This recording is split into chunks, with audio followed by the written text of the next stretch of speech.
Tahimik na pumasok ang binatang pulis na si Tonyo sa inuupahan niyang apartment na may isang kwarto. Kasama niyang nakatira doon ang kapwa niya pulis at kaibigan na si Jeffrey. Bukod kay Jeffrey, kasama rin nila doon ang kababata niyang si Benjo na halos 6 na buwan pa lamang sa Maynila. Pagpasok ni Tonyo ay kumunot ang noo niya nang makita si Benjo na nasa sala. Nakaupo ito sa sofa habang nanonood ng basketball game sa maliit na telebisyon. Napansin niya ang benda sa kaliwang paa ni Benjo. Umupo si Tonyo sa pang-isahang upuan sa tabi ng sofa. Uy, tol! Nakauwi ka na pala. Nagluto na pala ako ng ulam. Nagisa na lang ako ng corned beef. Baka kasi hindi ka pa naghahaponan eh. Kumain ka na lang sa kusina. Ano nangyari sa paa mo, tol? Bakit may benda yan? Ito. Naaksidente sa pabrika. Natapilok ako tapos nabali yung buto ko sa paa eh. Ito, pinagpapahinga muna ako ng supervisor namin. Huwag daw muna akong pumasok hanggat hindi gumagaling tong paa ko. Ay nako, ikaw talaga. Hindi ka kasi nag-iingat eh. Sus, napakadulas naman kasi doon sa production area sa pabrikang yun eh. Saka, hindi ako ang unang naaksidente doon. Marami nang mas nauna sa akin. Kung ganun, nainggit ka sa mga naunang naaksidente kaya gumaya ka sa kanila. Paano pala ang pagpapadala mo sa pamilya mo sa probinsya natin kung hindi ka muna magtatrabaho? Bayad ako, Chong, kahit hindi ako papasok. Ayos, di ba? Nakakapagpahinga na ako, pero sa sahod pa rin ako. Kaya palang saya mo kahit may pilay ang paa mo eh. Sinabi mo pa. O sige, kumain ka na. Mukhang hindi ka pa naghahapunan eh. Mamaya na. Hindi pa naman ako nagugutom eh. Ay, oo nga pala. Si Jeffrey nasan? Naunang mag-out yun sa akin kanina eh. Ewan ko ba kung nasan siya. Pag uwi niya rito kanina biglang naligo. Tapos nag-impake ng mga damit niya. Tapos nung nasa banyo ako, saka siya umalis. Di ko na naitanong kung saan siya pupunta eh. Saan kaya pupunta ang mokong na yun? Wala naman siyang sinabi sa akin na aalis siya ngayon ah. Sa dami ng dala niyang damit, paniguradong magtatagal yun bago bumalik. Nahulog sa malalim na pag-iisip si Tonyo. Inisip niya kung saan maaaring magpunta si Jeffrey. Simula nang maging pulis si Tonyo, ay naging magkaibigan at magkasundo kagad sila ni Jeffrey dahil hindi nagkakalayo ang kanilang edad. Si Jeffrey ang nagturo sa kanya sa mga pasikot-sikot sa syudad dahil mas nauna ito roon kesa sa kanya. Ito rin ang nakaisip na tumira sila sa iisang apartment. Malaki ang tiwala ni Tonyo kay Jeffrey dahil ilang beses na nitong napatunayan ang pagiging totoong kaibigan nito sa kanya. May pag-aalalang naramdaman si Tonyo habang iniisip niya kung saan nagpunta si Jeffrey. Oh, Chong, bigla kaya yatang tumahimik dyan. Iniisip ko kasi kung saan maaaring magpunta si Jeffrey. Ngayon lang kasi ito nangyari na bigla siyang umalis nang hindi nagsasabi kung saan siya pupunta. Imbis na nag-iisip ka dyan, bakit hindi mo na lang kaya siya tawagan? May cellphone ka naman, di ba? Hinugot ni Tonyo ang kanyang cellphone mula sa bulsa ng kanyang pantalon. Sinubukan niyang tawagan ang numero ni Jeffrey pero nakapatay ang cellphone nito. Ang ginawa niya ay nagpadala siya ng text message kay Jeffrey kung saan tinanong niya ito kung nasaan ito. Hindi ko siya makontak eh. Patay yata ang cellphone niya. Nako, hindi kaya kung ano nang nangyari kay Jeffrey. Baka may banta sa buhay niya tapos nagtatago na siya ngayon. Yan ang mahirap sa trabaho niyong mga pulis eh. Halos araw-araw ay marami kayong nakakalaban ng mga kriminal. Yung iba, mga big time pa. Tapos kapag kinalaban mo, yun, pagbabantaan ang buhay mo. Sige pa, pakabahin mo pa ako, lintik ka. Joke lang naman. Ikaw naman tol, Masyado ka namang seryoso eh. Mamaya ko na nga iisipin kung nasan si Jeffrey. Maliligo na muna ako, tapos saka ako kakain. Iniwanan ni Tonyo si Benjo sa sala. Dumiretso siya sa kanilang kwarto upang hubarin ang kanyang uniforme. Nang magtungo siya sa banyo para maligo, ay hindi pa rin nawala ang pag-aalala niya para kay Jeffrey. Pagsapit ng 11:00 ng gabi, ay nahiga na si Tonyo sa kanyang kama. May 3 kama sa kwartong yun at tig-iisa sila nina Benjo at Jeffrey. Bata pa lang ay pangarap na ni Tonyo ang maging isang pulis. Yun ay dahil lumaki siya sa pamilya kung saan ang kanyang tatay at lolo ay kilalang mga antingero na nakikipaglaban sa mga aswang. Bayani ang tingin ng mga tao sa lolo at tatay ni Tonyo sa kanilang lugar. Ang bagay na yon ang nag-udyok sa kanya para maging pulis dahil gusto niya na maging tagapagtanggol ng mga naaapi at maging kalaban ng masasama. Sinuportahan naman ng pamilya ni Tonyo ang pangarap niyang yon at sobra siyang ipinagmamalaki ng mga ito nang maging ganap na siyang pulis. Tapat si Tonyo sa kanyang sinumpaang tungkulin. Hindi siya nadadala sa suhol at palagi niyang tinatandaan ang paalala ng tatay niya na mamuhay siya ng marangal at hindi niya kailangan maging mapagsamantala. Unti-unti nang nakaramdam ng antok si Tonyo nang narinig niya ang pagtunog ng kanyang cellphone na nakapatong sa maliit na lamesa sa tabi ng kanyang kama. Agad niya yung kinuha at sinagot ang tawag nang malaman niyang si Jeffrey ang tumatawag. Hello? Hello, Jeffrey? Tol, Anak ng tutsa, o. Saan ka ba nagpunta? Ang sabi ni Benjo ay nag-impake ka daw ng mga damit mo at umalis ka. Ayaw mo na ba kaming makasama kaya umalis ka nang hindi nagpapaalam? uy hindi ah. Nagmamadali lang talaga ako kanina kasi naghahabol ako ng biyahe pa uwi sa probinsya namin eh. Ang totoo niyan, ay sakay ako ngayon ng bus. Nasa biyahe na ako. Tumawag lang ako nang natanggap ko ang text mo. Pauwi ka pala sa inyo eh. Akala ko naman eh kung saan ka pupunta. Ano palang meron at bigla kang uuwi sa probinsya nyo? May emergency ba? Wala naman tol. Piyesta kasi sa amin eh. 1 linggo selebrasyon ng piyesta sa amin. Kaya 1 linggo rin ako mawawala. Ang ibig ko sabihin eh, tayo pala. Ha? Teka. Anong tayo pala? Oo, tayo. Kasi ipinaalam na rin kita kay Sir Mariano na sasama ka sa akin. Pumayag naman siya. Ayun, approve na ang leave mo ng 1 week tol nang dahil sa akin. Ang kailangan mo nalang gawin ay mag-impake at sumunod sa akin sa probinsya namin. Teka. Nagbibiro ka lang, di ba? Hindi ah. Seryoso ako, Tonyo. Pumayag na nga si Sir Mariano. Kasi kahit siya nga napansin na masyado ka ng pagod sa pagtatrabaho mo. Ang dami na kayong nakakapansin na palagi ka nakatulala sa opisina. Tol, ako na nagsasabi sa'yo, kailangan mo ng bakasyon. Sorry kung nagdesisyon ako nang hindi ko ipinapaalam sa'yo ah. Alam ko kasi natatanggihan mo ako eh. Kaya ako nang gumawa ng paraan para makapagbakasyon ka. Ikaw talaga, oo. Hindi mo na dapat ginawa yan. Matatambakan lang ako ng trabaho pagbalik ko eh. Huwag ka mag-alala kasi may gagawa ng trabaho mo habang wala ka. Para rin naman sa'yo to eh.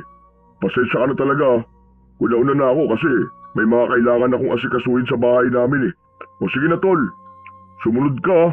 Saka palagi kitang naikikwento sa tatay at lola ko eh. Panigurado, matutuwa ang mga yun kapag nakita at nakilala ka nila. Teka, pwede bang pag-isipan ko muna? Binigla mo naman kasi ako eh. Ano ka ba? Huwag mo nang pag-isipan. Basta hihintayin kita sa bahay namin ah. Hindi ka na pwedeng tumanggi kasi magtatampo ko sa'yo. Dati pa kita niyayaya na sumama sa amin kapag umuwi ako ron eh, di ba? Iti-text ko na lang sa'yo kung paano ka makakapunta sa amin. O sige na tol, Malulobat na to cellphone ko eh. Nang maputol na ang tawag, ay napaupo si Tonyo sa kanyang kama. Biglang nawala ang antok ni Tonyo dahil sa mga sinabi sa kanya ni Jeffrey. Makalipas ang ilang sandali, ay nakatanggap siya ng text message mula kay Jeffrey. Detalyadong nakalagay doon kung paano makakapunta sa bahay ni na Jeffrey sa probinsya. Maya-maya pa ay nakita ni Tonyo na bumangon si Benjo mula sa higaan nito. Umupo ito sa gilid ng kama ni Tonyo. Si Jeffrey ba yung kausap mo kanina, Tol? Oo. Ano sabi niya? Alam mo na ba kung nasan siya ngayon? Nasa biyahe pa uwi sa probinsya nila ngayon. Piyesta daw kasi sa kanila. Ganun ba? Akala ko naman kung saan siya pupunta. Ang dami niya kasing dalang damit eh. Pero bakit parang hindi may pintay ang mukha mo? May problema ba? Si Jeffrey kasi, ipinagpaalam niya ako kay Sir Mariano na mag-leave ng 1 linggo. Tapos, pinapasunod ako ni Jeffrey sa probinsya nila. Inimbitahan niya ako sa piyesta nila. Ang sabi niya, napapansin daw niya na sobra na akong pagod sa pagtatrabaho. Kaya kailangan ko rin ng bakasyon.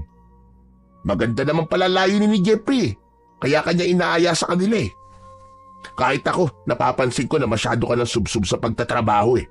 Delikado ang ganyan, Tol. Dapat, wag puro trabaho. Bigyan mo rin ng oras sa sarili mo. Marami lang kasi ang hawak na kaso ngayon. Pero sabi ni Jeffrey, may gagawa naman doon ang trabaho ko habang wala ako. Oh, yun naman pala eh. Di sumunod ka na kay Jeffrey sa probinsya nila. O kaya mas maganda kung samahan na lang kita. Total, wala rin naman akong pasok sa trabaho, di ba? Para makapagbakasyon na rin ako. Nagsasawa na ako sa puro building ang nakikita ko eh. Walang Diyo. Talaga naisip mo ba magbakasyon ha? Kahit pilay na yung isang paa mo ha? Aba, syempre naman. Ayoko naman naaalis ka tapos mag-isa lang ako rito may iwan sa apartment, no? Kilala mo naman ako. Hindi pwedeng wala akong makakausap na tao. Baka pag umalis ka nang hindi ako kasama eh. Pagbalik mo rito kinakausap ko na yung mga kaldero sa kusina. Puro ka talaga kalokohan. Ano na, Tol? Sige na. Pumayag ka na oh. Sumunod na tayo kay Jeffrey. Ang tanong, papayag kaya si Jeffrey na kasama ka? Hindi ba, hindi naman kayo magkasundo nun? Huwag mo nalang sabihin na kasama mo ko. Para wala na siyang magagawa kapag nakita niya ako, nakasama mo ko. Gusto ko rin kasi talaga magbakasyon eh. Okay, sige, payag na ako. Susunod tayo kay Jeffrey sa probinsya nila. Total, wala na rin naman akong magagawa kasi approved ng 1 week leave ko eh. Kesa masayang yun. Mas mabuti pang mag-enjoy na lang tayo sa fiesta ni na Jeffrey. Ayos! Buti naman at pumayag ka na. Kailan pala tayo aalis? Mag-i-empake na ba ako? Oo, sige. Mag-impake na tayo at mamayang madaling araw tayo aalis. Ang sabi kasi ni Jeffrey sa text niya ay aabuti ng 10 oras ang biyahe papunta sa kanila.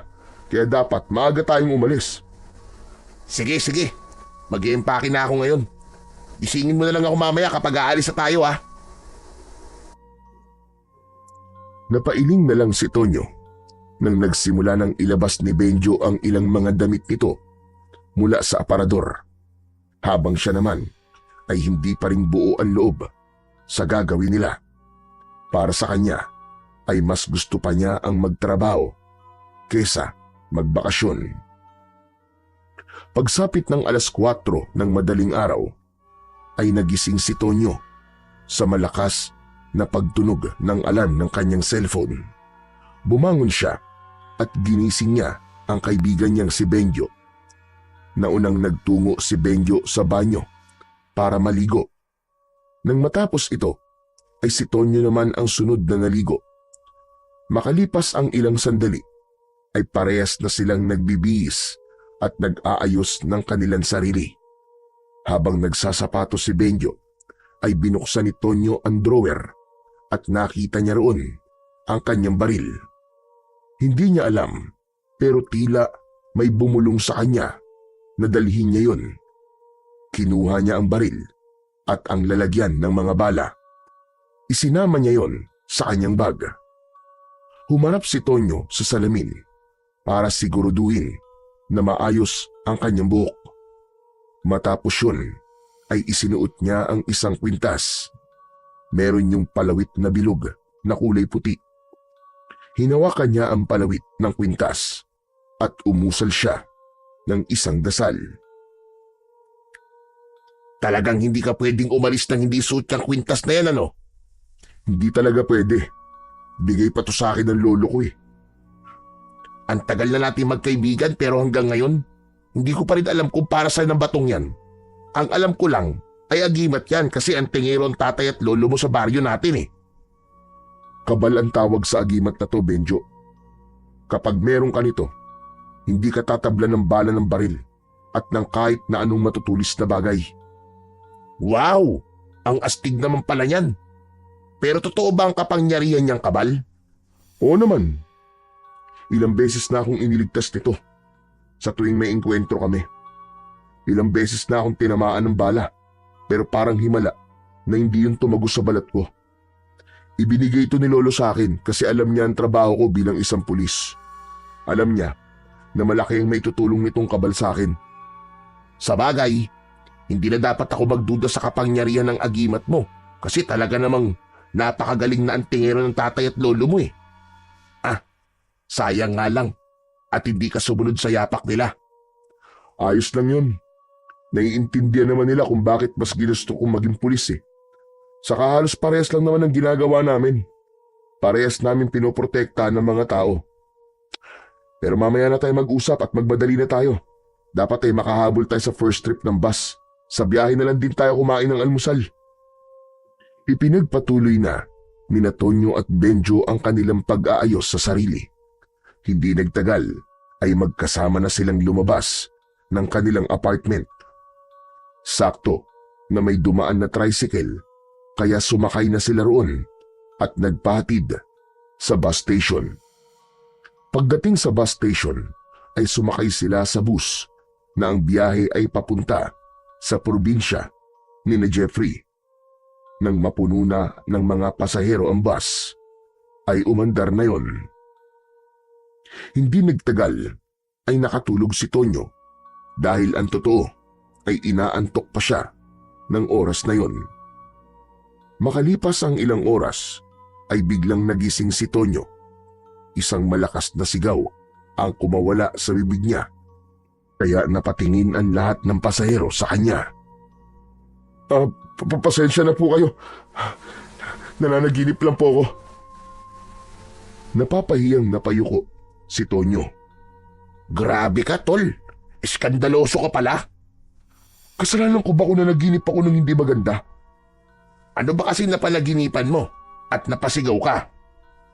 Hinahabol daw ako ng napakaraming aswang. Tapos nung maabutan nila ako, ay pinagtulungan nila akong patayin.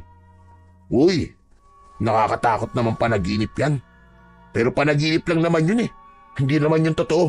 Dahil ang totoo, mag-e-enjoy tayo ng gusto sa pupuntahan natin. Nakabalay mo, merong magagandang chika bebe doon kina Jeffrey. Yun, di lumabas din ang totoo. Pambira ka. Gusto mo lang maganap ng mabobola mong babae, kaya ipinilit mong makipiyesa tayo kina Jeffrey. Bonus lang naman ang babae, tol eh. Siyempre, pupunta tayo ron para magbakasyon at makipiesta. Ewan ko sa'yo. Pero sa totoo lang, parang iba ang pakiramdam ko sa bakasyon na to eh. Parang may masamang mangyayari na hindi ko alam. Huwag ka kasi mag-isip ng negatibo kasi ganun talaga ang mangyayari. Saka ano namang masamang mangyayari, magbabakasyon lang naman tayo. Saka nandun naman si Jeffrey. Hindi naman niya siguro tayo pababayaan, di ba? Hindi na lang muna nagsalita si Tonyo.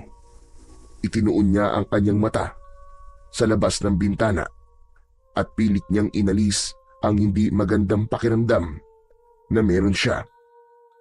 Simula kasi nang umalis sila sa apartment ay naramdaman niya na yon. Tila ba may kung anong puwersa ang pumipigil sa kanya na umalis. Inisip na lang niya na baka dahil hindi buo ang loob niya na magbakasyon dahil mas gusto niya nga ang magtrabaho. Halos 10 oras na nakaupo sa base na Tonyo at Benjo bago yun huminto sa isang lumang istasyon ng bus. Bumaba na sila at naglakad sila para maghanap ng makakainan. Sandali lang, tol. Daan-daan ka lang sa paglalakad. Nakita mo ng injured ang kasama mo eh. Aray, ang sakit ng paa ko kapag naglalakad ako ng mabilis eh. Yan, dapat kasi nagpapahinga ka na lang sa apartment eh. Tapos ngayon magrereklamo ka na masakit ang paa mo. Mas gusto ko pa sumakit ang paa ko kaysa mag-isa ako sa apartment, no? Nakahanap ng maliit na karinderya sina Tonyo at doon na sila kumain. Habang kumakain ay naisipan ni Tonyo na tawagan si Jeffrey pero hindi niya na ito makontak. Ano naman kayang nangyari rito kay Jeffrey? At patay na naman ang cellphone niya. Baka naman lobat lang o kaya busy. Pero sinabi ba niya sa text niya kung anong sunod na sasakyan natin? Oo, magji-jeep daw tayo tapos sasakay ng tricycle. Yun na raw ang mag-aatid sa atin sa baryo nila. Sinungaling din talaga ang Jeffrey na yun, no?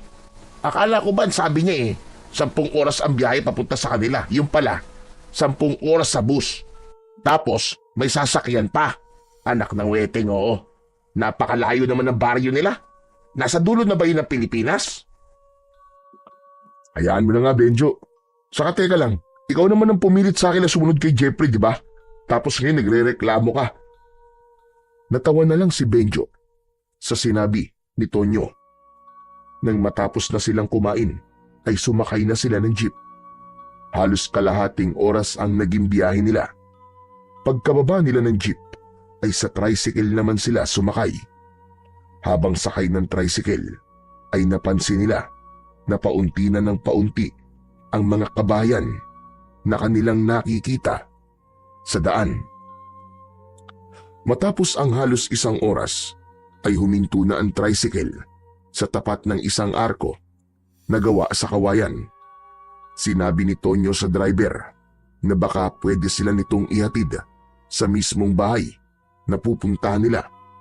Pero tumanggi ang driver at anito ay magbayad na lang sila para makaalis na ito. Wala nang nagawa si Tonyo kundi ang magbayad ng pamasahe. Pagkababa nila ng tricycle ay kapansin-pansin ang pagmamadali ng tricycle driver na umalis. Grabe, ang sama naman ng ugali ng tricycle driver na yon. Hindi man lang tayo inatid sa mismong bahay ni Jeffrey. Hayaan mo na. Baka ayaw niya lang maabutan ng dilim.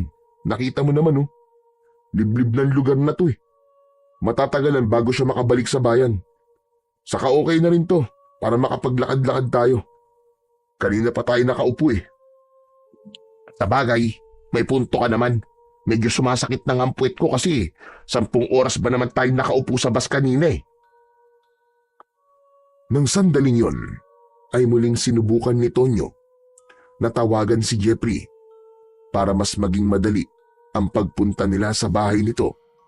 Pero hindi pa rin niya ito makontak.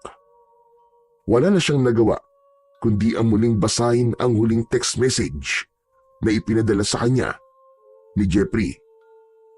Ano tol? Hindi pa ba tayo maglalakad? Teka sandali. Binabasa ko pa tong huling text ni Jeffrey. Hindi pa rin kasi siya sumasagot sa tawag ko eh. Magpapasundo na lang sana tayo sa kanya dito. Ano ba kasi nakalagay sa text niya? Ano sabi? Ang sabi niya, ang bahay daw nila ay meron 2 puno ng mangga sa unahan. Tapos, may bakod daw na gawa sa kawayan. Anak nang, mukhang lahat ng bahay dito sa baryong to. May 2 puno ng mangga sa harapan tapos kawayan yung bakod eh. Anak ng weteng, oo. Pinagluloko tayo ng kaibigan mong yan ah. Kaya mainit ang dugo ko dyan eh. Kakaltukan ko yan pag nakita ko, tignan mo. Ang mabuti pa, isimulan na natin ang paghahanap sa bahay ni Jeffrey. Saka, magtanong-tanong na lang din tayo sa mga taong makikita natin. Pero, magpapaalala lang ako sa iyo ah. Nasa teritoryo tayo ni Jeffrey, Benjo. Tigilan mo muna ang pangiinis sa kanya ha. Hindi ko may papangako pero susubukan ko. At wala akong pakialam kahit nasa teritoryo niya tayo. Wow! Ang tapang mo naman. Ikaw na lang dapat ang nagpulis eh, imbis na ako eh. Nagtawanan ang dalawa. Hindi nagtagal ay nagsimula na silang maglakad papasok sa mismong baryo ni na Jeffrey. Kapansin-pansin na napakatahimik ng lugar na yon. Nang isang matandang babae ang nakita nila, ay agad nilang itinanong dito kung saan ang bahay ni Jeffrey at itinuro naman yun sa kanila ng matanda. Matapos magpasalamat ay nagpatuloy na sa paglalakad ang dalawa. Tol, parang nakakatakot naman ang mga tao sa baryong to. Tignan mo, pinagpipingilan tayo ng mga tao. Tapos yung matandang babae kanina na napagtanungan natin, parang may itinatago. Hindi siya makatingin ng diretso sa atin, tol. Alisin mo na nga yung pagiging judgmental mo. Saka hindi ba ikaw nagsabi sa akin na wag akong mag-isip ng negatibo, tapos ikaw naman pala nag-iisip ng hindi maganda? Saka normal na pagtinginan tayo ng mga tao kasi bago tayo sa paningin nila, dayo tayo dito. Sa'yo nang napapansin ko sa lugar na to eh. Anong magagawa ko? Tumahimik ka na lang at baka mamaya may makarinig pa sa'yo. Mamaya kuyugin tayo dito eh. Sa kabila ng pagsaway ni Tonyo kay Benjo, ay aminado siya na totoo ang mga sinabi nito. Kapansin-pansin ang pailalim na tingin ng mga tao sa kanila. Hindi yun ang uri ng tingin na nakakita ang mga yon ng bagong muka. Kakaiba ang tingin ng mga tao sa kanila at hindi kayang ipaliwanag ni Tonyo kung ano ang ibig sabihin ng mga tingin na yon. Hindi nagtagal ay narating na nila ang harapan ng bahay na itinuro sa kanila ng matandang babae. Meron yung bakod na gawa nga sa kawayan at naroon din ang dalawang malalaking puno ng mangga. Nakabukas ang gate na gawa sa kawayan kaya tuloy-tuloy silang pumasok sa loob ng bakuran. Si Tonyo ang kumatok sa pinto. Hindi nagtagal ay bumukas yun at bumungad sa kanila ang isang lalaking matangkad. Napasigaw si Benjo nang makita nito ang dugo ang itak na hawak ng lalaki. Sa sobrang takot ni Benjo ay napatakbo ito sa likod ni Tonyo. Matalim ang mga mata ng lalaki. Tonyo, baka mamaya mamamatay tao yan oh. Tignan mo, may dugo yung itak niya. Tumahimik ka nga, Benjo. Sino kayo? Ano kailangan nyo rito? Magandang hapon po. Ako po si Tonyo. At ito pong kasama ko naman si Benjo. Mga kaibigan po kami ni Jeffrey. Galing pa po kami sa Maynila. Jeffrey? Aba, teka lang. Jeffrey, may mga bisita ka. Sila na yata yung sinasabi mong bisita natin sa piyesta. Umalis ang lalaki sa harapan ni Tonyo. Hindi nagtagal ay si Jeffrey na ang humarap sa kanila. Biglang nawala ang ngiti ni Jeffrey nang makita nito si Benjo. Anong ginagawa niyan dito, Tonyo? Hindi ba ikaw lang ang pinapunta ko rito? Wala rin kasi siyang pasok sa trabaho niya ng ilang araw dahil pilay ang paa niya. Kawawa naman kung iiwan kong mag-isa sa apartment Baka masiraan pa ng ulo yan dun Kung ayaw mo ako nandito, pwede naman na akong umalis na. Hindi yung nagsasalita ka dyan na parang wala ako dito. Direkta mong sabihin at itanong sa akin kung bakit ako kasama ni Tonyo. Bakit nga ba hindi ka nalang bumalik sa Maynila? Teka, pwede bang wag na kayo mag-away? Jeffrey, pasensya ka na kung isinama ko rito si Benjo nang hindi nagsasabi sa'yo. Naawa nga ako sa kanya kung iiwan ko siya na mag-isa sa apartment. Tapos may injury pa siya Ano pa nga ba magagawa ko kasama mo na yan. Hoy Benjo, joke lang yung pinapaalis na kita. Baka naman isipin mo na masama ang ugali ko. Pasok na pala muna kayo, sige na. Nilakihan ni Jeffrey ang pagkakabukas ng pinto at saka pumasok sina Tonyo at Benjo sa bahay nito. Naupo sila sa mahabang upuan na gawa sa kawayan. Malawak ang bahay ni Jeffrey. Gawa ang dingding sa malalapad na tabla at ang bubong ay pawid. Mula sa sala ay nakita ni Tonyo ang lalaking nagbukas ng pinto sa kanila. Nasa kusina iyon habang nagtatadtad ng karne ng baboy. Tila napansin ni Jeffrey na nakatingin si Tonyo sa lalaki, kaya muli itong nagsalita. Oo nga pala. Tatay ko'y nagbukas ng pinto sa inyo kanina. Sandro ang pangalan niya. Si Lola Rosita naman ay nasa kwarto niya. Mamaya ko na kayo papakilala sa kanya kasi nagpapahinga siya sa oras na to eh. Kumusta nga pala naging biyahe niyo? Ayun, namamaga magkabila ang pisngi ng puwet namin kasi 10 oras kami nakaupo sa bus. Akala ko naman 10 oras lang ang biyahe, pero hindi naman pala. Kung magrereklamo ka lang, hindi ka na sana sumama kay Tonyo. Oo. Ayan na naman kayong dalawa eh. Magsisimula na naman kayong mag-away. Pwede bang kahit sa buong bakasyon na lang na to, ay magkaayos muna kayong dalawa? Hindi ba kayo may gusto na magpahinga ako sa trabaho?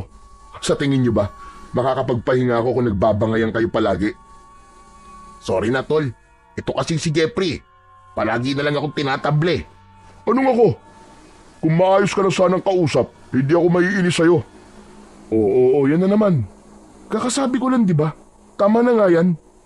Sige kayo, kapag ako nainis, babalik na lang ako sa apartment natin.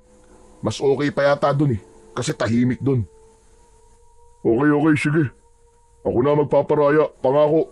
Hindi ko na muna aawayin si Benjo habang nandito tayo. Napailing na lamang si Tonyo. Noon pa man, ay hindi na talaga magkasundo sina Benjo at Jeffrey dahil sobrang magkaiba ang ugali ng dalawa. Si Benjo ang tao na masayahin at maingay, habang si Jeffrey naman yung seryoso at madalas na tahimik. Inakala ni Tonyo na normal lang na hindi magkasundo ang dalawa nung una kasi bago pa lang magkakilala ang mga ito. Pero nang tumagal ay mas lalong tumindi ang bangayan ng dalawa. Oo nga pala, ang mabuti pa magpahinga na muna kayo. Alam kong pagod kayo sa biyahe. Tara na, at ihahatid ko kayo sa magiging kwarto ninyo. Nagtungo si Jeffrey sa isang nakasaradong pinto at binuksan nito yon. Nang pumasok ito, ay sumunod sina Tonyo at Benjo. May normal na laki ang kwarto at may isang papag na kasya ang 2 tao. Meron doong malaking bintana na natatakpan ng itim na kurtina. Ito ang magiging kwarto nyo.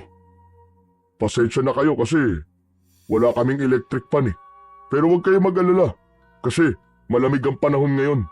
Kaya hindi nyo na rin talaga kailangan ng electric fan. Baka mangatog kayo. Ang totoo kasi niyan walang linya ng kuryente dito.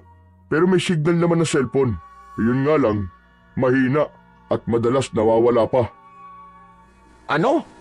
Bakit hindi mo sinabi na wala pa ng kuryente dito? Paano kami makakapag-charge ng cellphone namin? Hindi ba sinabi ko sa text kay Tonyo na libliban lugar namin? Sana naisip mo na walang kuryente dito. Kahit na. Sana sinabi mo kagad ng mga ganung bagay para hindi kami nagugulat. Benjo, hayaan mo na nga. Okay lang yan. Hindi rin naman natin siguro masyadong magagamit ang cellphone kasi nasa bakasyon tayo, di ba? Buti ka pa, Tonyo, malawak ang pangunawa mo. Saka sa dami ng mga activity dito sa baryo namin sa loob ng 1 linggo, sigurado ko na hindi nyo na may isipang gumamit ng cellphone.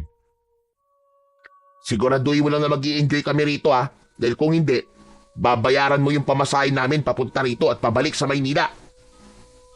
Kahit ako pa magbayad ng share mo sa upa ng 1 taon para manahimik ka lang. Yabang talaga nito, oo. O paano? Iiwan ko na kayo rito para makapagpahinga na kayo. Tutulungan ko lang ang tatay ko sa pagluluto ng hapunan. Sige tol, maraming salamat. Ngumiti si Jeffrey, saka ito lumabas ng kwartong yun. Isinarado ni Tonyo ang pinto at siniguro niya na nakakandado yun. Naupo si Benjo sa gilid ng kama habang si Tonyo ay humiga na. Ramdam niya ang labis na pagod sa napakahabang biyahe at wala siyang ibang gustong gawin ng oras na yon kundi ang matulog. Hay nako, kung alam ko lang na walang kuryente dito, sana hindi na lang ako sumama. Malapit nang malobat ang cellphone ko, tol. Paano ako makaka-text at makakatawag sa mga chicks ko sa Maynila nito? Anak ng teteng talaga, kung mamalasin ka nga naman. Pambira. Talagang yung mga babae pa ang una mong inisip ano. Alam mo tol, minsan, hindi masamang wag muna tayong gumamit ng cellphone. Ayaw mo ba nun? 1 linggo kang makakatipid sa load. Saka pwede bang kahit 1 linggo lang din eh. Wag mo na munang awayin o sagutin ng pabalang si Jeffrey. Para naman ma-enjoy talaga natin tong bakasyon na to. Ewan ko ba, tol? Hindi ko talaga kayang makasundo yung kaibigan mo na yun. Ang init ng dugo ko sa kanya. Alam mo naman na sinusubukan kong makasundo siya eh. Pero wala talaga. Mabigat ang pakiramdam ko kay Jeffrey. Tol, mabait naman si Jeffrey. Kung hindi naman siguro kami magkakasundo. Bigyan mo na siya ng pagkakataon na mapalapit sa'yo. Nako tol, maraming beses ko na sinubukan na magkasundo kami. Pero wala talagang pag-asa. Kung hindi nga lang ako mag-isa sa apartment ng 1 linggo eh, hindi ako sasama sa'yo dito eh. Saka, parang nakapagsisisi na magpunta rito. Hindi mo ba napansin yung tatay ni Jeffrey? Parang nakakatakot siya, Chong. Lalo na yung tingin niya sa atin kanina. Nako, parang kayang-kaya niyang pumatay ng tao eh. Saka parang kakainin niya tayo ng buhay kung makatingin siya. Hoy, ano ka ba? Huwag ka nga magsalita ng ganyan sa mga taong nagpatuloy ng maayos sa atin dito. Baka mamaya may makarinig sa'yo eh. Nakakahiya. Eh sa'yo nang napansin ko eh. Anong magagawa ko? Alam mo kung ano magagawa mo? Itikom mo na yung bunganga mo at humiga ka na't matulog na tayo. Gusto ko muna magpahinga. Pero kung ikaw ayaw mo, bahala ka sa buhay mo. Ikaw na lang siguro magpahinga, tol. Lalabas muna ako. At saan ka naman pupunta? Bahala na kung saan. Maglilibot-libot muna ako dito sa baryo ni Jeffrey. Titignan ko kung maganda ba talaga. Bahala ka, basta mag-iingat ka. Baka mamaya kung saan ka makapunta at maligaw ka pa. Tinawanan lang ni Benjo ang sinabing yun ng kaibigan niyang si Tonyo. Nang lumabas na ng kwarto si Benjo, ay umayos na sa pagkakahiga si Tonyo at ipinikit na niya ang kanyang mga mata. Dahil sa labis na pagod at antok, hindi nagtagal ay nagawa na niyang makatulog. Sa pagtulog ni Tonyo ay muli niyang napanaginipan yung panaginip niya sa bus. Nakita niya ang sarili niya na hinahabol ng napakaraming aswang at napagtanto niya na ang lugar na kinaroroonan niya sa kanyang panaginip ay ang baryo ni na Jeffrey. Nang naabutan na siya ng mga aswang, ay pinagtulungan na siyang patayin ng mga yon at doon na siya nagising. Napabalikwas si Tonyo. Tagaktak ang malamig na pawis sa kanyang noo at napakabilis ng tibok ng puso niya. Nakapagtataka naman na 2 beses ko nang napapanaginipan yon. Ano ba kasing ibig sabihin nun? Teka, mukhang napatagal pala ang pagtulog ko. Madilim na pala. Siguro nakakain na sila ng hapunan. Ang mabuti pa siguro lumabas na ako. Ipinagkibit balikat na lamang ni Tonyo ang nakakatakot niyang panaginip. Sa paglabas niya ng kwarto, ay nakasindi na ang mga gasera sa bahay ni na Jeffrey. Nakita niya si Jeffrey at ang tatay nito sa may hapagkainan. May kasama ang mga ito na isang matandang babae na payat at halos tuyot na ang balat. Nahinuha niya na yon ang Lola Rosita ni Jeffrey. Lumapit si Tonyo kina Jeffrey at napansin niya na hindi pa nagagalaw ang mga pagkain na nasa lamesa. Bakit hindi pa kayo kumakain, tol? Hinihintay ka kasi namin na magising. Sanay kasi kami na kapag may bisita ay kasabay namin kumakain. Para sa amin kasi, kabastusan kung kakain kami nang hindi kayo kasama. Naku, pasensya na. Napahaba ang tulog ko Nakakahiya. Pinaghintay ko pa kayo. Ayos lang. Naiintindihan namin na pagod ka sa biyahe, kaya normal na maging mahaba ang pagtulog mo. Pero sa mga susunod na oras ng pagkain, umaasa kami na hindi mo na kami paghihintayin. Hindi alam ni Tonyo, pero napansin niya na masyadong seryoso ang pagsasalita ni Jeffrey habang ang tatay at lola nito ay pailalim kung makatingin. Hindi diretsyong nakatingin ang mga ito sa kanya, pero ramdam niya ang bigat ng titig ng mga ito sa kanya. Pasensya ka na talaga, tol ha. Hayaan niyo po sa susunod ay hindi na ito mauulit. Oo nga pala, si Benjo. Nasaan siya? Ang sabi niya lalabas siya eh. Hindi pa ba siya bumabalik? Hindi pa. Aba, nasa na kaya ang mokong na yun? Hindi kaya naligaw na yun? Ay nako, sinabihan ko na siya kanina na huwag siyang umalis eh. Kasi hindi niya kabisadong lugar na to. Hindi na namin maaaring hintayin na dumating si Benjo. Kailangan nang kumain ni Lola dahil malapit na ang oras ng pag-inom niya ng kanyang gamot. Sa ngayon, hahayaan namin na ikaw na lang muna ang makakasabay namin sa pagkain. Sige na, Tonyo, maupo ka na. Okay, sige. May pag-aalinlangan na umupo si Tonyo. Kaharap niya ang tatay ni Jeffrey, habang si Jeffrey naman ang katabi niya. Si Lola Rosita naman ay nakaupo sa kabisera na nasa kaliwang bahagi naman ni Tonyo. Nais sana niyang hanapin muna si Benjo, pero nahiya na siyang gawin yon, lalo na't kailangan na talagang kumain ng lola ni Jeffrey. Sinabawang karne ng baboy ang ulam na nakahain. Habang kumakain si Tonyo ay napansin niya na halos walang lasa ang sabaw. Napakatabang nun na parabang kahit isang butil ng asin ay hindi yun nilagyan. Tila napansin ni Jeffrey na hindi nasasarapan si Tonyo sa kinakain niya, kaya nagtanong ito. Hindi mo yata masyadong ginagalaw ang pagkain mo. May problema ba sa luto ng tatay ko? Ha? Wala naman. Pero may patis ba kayo? Kilala mo naman ako, tol. Mas gusto ko kapag maalat ang pagkain. Pero hindi ko sinasabing hindi masarap ang luto ng tatay mo, ha? Masarap siya sa totoo lang, saka napakalambot ng karne. Sadyang mahilig lang talaga ako sa maalat. Walang asin o patis o kung ano pang pampalasa sa bahay na to. Hindi kami gumagamit ng ganon. Dahil ang mga yon ay nagpapaikli ng aming buhay at masama sa kalusugan. Ang alat sa aming mga pagkain ay nakukuha namin sa natural na alat na meron ng karne o gulay na aming niluluto. Ganun po ba? Sige po, wala pong problema. Pero masarap po talaga ang luto nyo, Mang Sandro. May pag-aalinlangang ngumiti si Tonyo kay Mang Sandro at sa kanya ipinagpatuloy ang kanyang pagkain. Tiniis na lang niya na walang lasa ang kanyang kinakain hanggang sa naubos na niya ang nasa kanyang pinggan.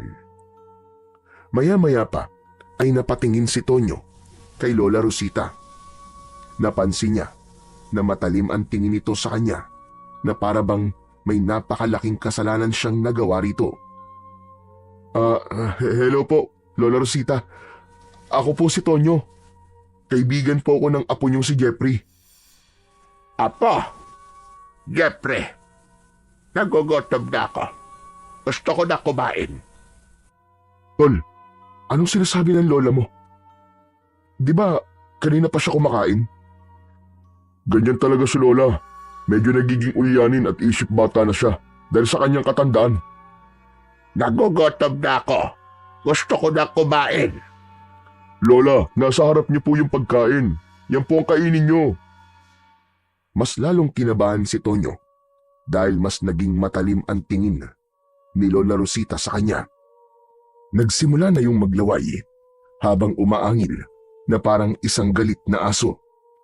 Nang sandaling yun ay gusto nang umalis ni Tonyo, pero alam niya na isang kabastusan kung gagawin niya yun.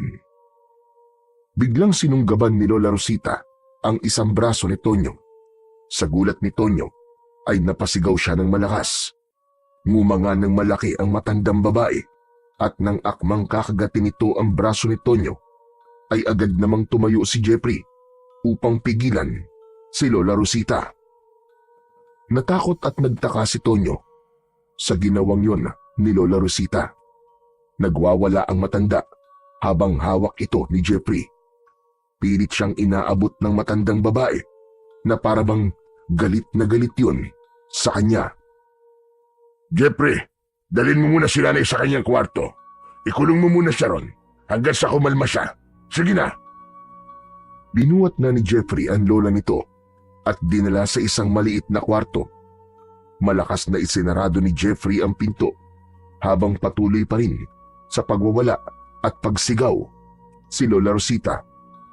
Muling umupo si Jeffrey.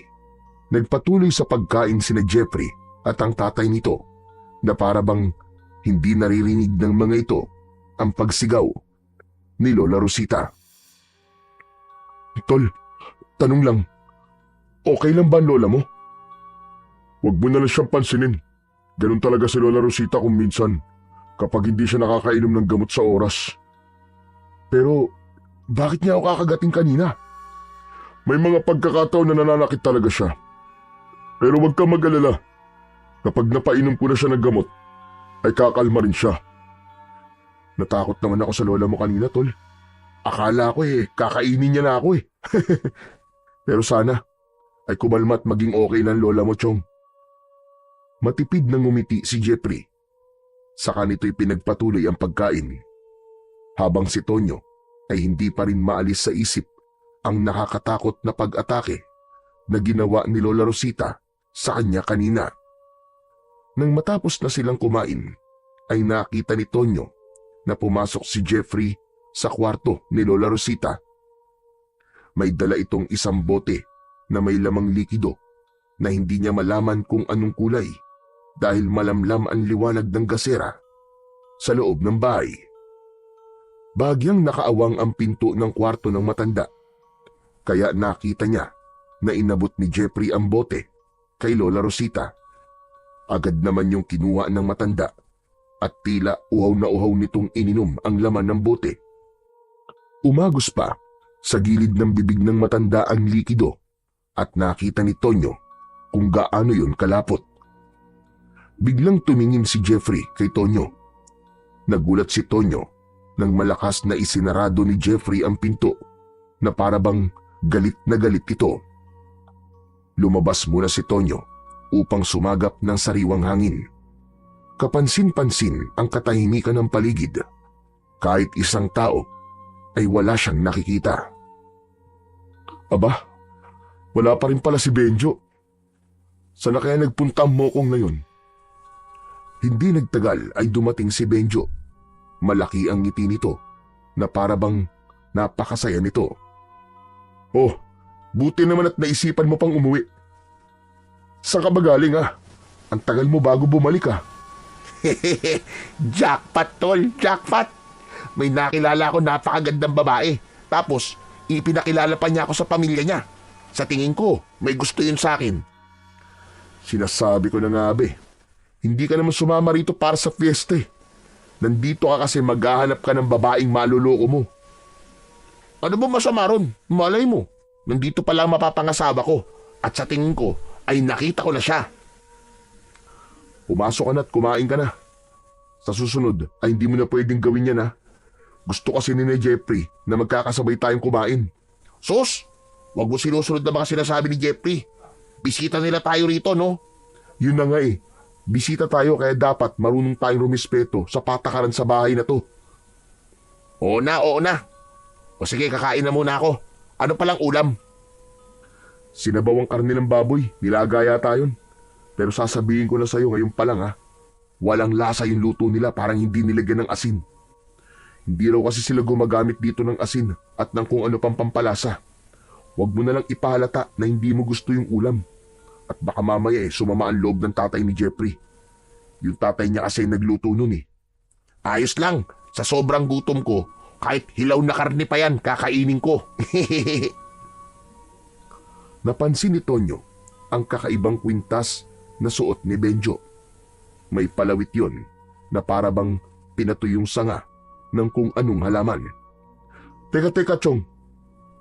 Saan mo nakuha yung suot mong kwintas? Ito ba? Bigay sa akin ng babaeng nakilala ko. Ang sabi niya, wag ko daw tong huhubarin. Nang pumasok na si Benjo sa bahay, ay muling pinagmasdan ni Tonyo ang paligid. Bahagyang maliwanag ang buwan na natatakpan pa ng makapal na ulap, kaya kahit paano ay may nakikita siya. Doon niya napansin na walang banderitas sa baryo na hindi normal kapag fiesta.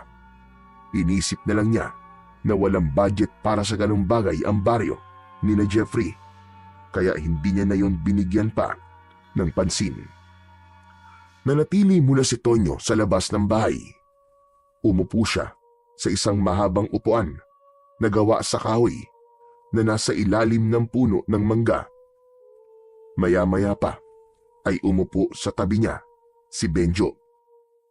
Totoo nga sinabi mo, tol. Walang lasa yung nilagang baboy. Para bang literal na tubig lang ang inilagay dun eh. Ano ka ba? Lakas ng boses mo. Baka mamaya marinig ka nila sa loob. Ano naman? Para nga malaman nila na hindi masarap yung nilagay. Malay mo, matuto na silang maglagay ng pampalasa sa susunod. Hayaan mo na. 1 linggo lang naman tayo dito eh. Ano pa nang nangyari doon sa sinasabi mong babae na nakilala mo kanina? Tamo? Interesado ka naman pala? Ayun. Pinakilala niya ako agad sa pamilya niya. Ang bait nga ng nanay at tatay niya eh. Parang gusto nila pakasalan ko na kagad ang anak nila. Saka napakaganda niya, tol. Morena, tapos sexy pa. Alam mo ba yung ganda na Pilipinang-Pilipina? Ganon siya. Walang-wala yung mga babae sa Maynila, Chong. Sana'y seryosohin mo ng isang yan. Kilala kasi kita, Benjo eh. Masyado kang mapaglaro pagdating sa mga babae. Huwag mo nang dalhin dito yung pagiging palikero mo. Tignan natin ang mga mangyayari sa susunod na araw. Ayokong mangako. Loko ka talaga. Pero Benjo, maiba ako. Alam mo bang may nangyari kanina rito? Yung lola ni Jeffrey, bigla na lang nagwala tapos muntik niya na akong kagatin sa braso. Mabuti nga'y napigilan siya ni Jeffrey. Ano? Seryoso ba yan? Hindi kaya may rabies si Lola Rosita? Di ba ganun kapag nagkakarabis? Nagiging parang asong ulol? Wala. Ang sabi ni Jeffrey, ay ganun daw minsan ang lola niya kasi ulyani na raw. Alam mo na, sa sobrang tanda na ni Lola Rosita, ay para na siyang bata kung mag-isip. Sa bagay. Pero, wala ka ba napapansin sa lugar na to, Chong? Parang hindi piyesta, di ba? Tignan mo, walang kabanderi-banderitas. Tapos, wala rin ako nakikitang simbahan o kahit maliit na kapilya man lang. Kung piyesta rito, sinong santo o patron ang ipinagdiriwang nila? Naiikot ko na tong buong baryo kanina, pero wala talaga akong nakitang simbahan. Yan nga rin ang ipinagtataka ko kanina eh. Pero hayaan mo na. Ang mahalaga ay nandito tayo at napagbigyan ko na si Jeffrey. Hindi ba ilang beses niya na ako niyaya rito noon, pero palagi akong tumatanggi. Kasi mas gusto ko nga magtrabaho kaysa magbakasyon. Sa gitna ng pag-uusap ng dalawa, ay biglang dumating si Jeffrey. Nakangiti na ito at hindi na gaya kanina na napakaseryoso. Ang lalim yata ng pinag-uusapan niyo ah. Pwede ba ako makisali? Nagkikwento lang tong si Benjo sa babaeng nakilala niya rito. Naku Benjo, binabalaan kita ah. Huwag mong lolokohin at paglalaruan ng mga babae rito. Oo, madali sila maniwala sa mga sasabihin mo. Pero hindi yung dahilan para lokohin mo sila. Kilala kita eh. Babaero ka. Kahit hindi ka naman gwapo. Wow! Nagsalita ang ubod ng gwapo. Bakit ikaw? Gwapo ka ba?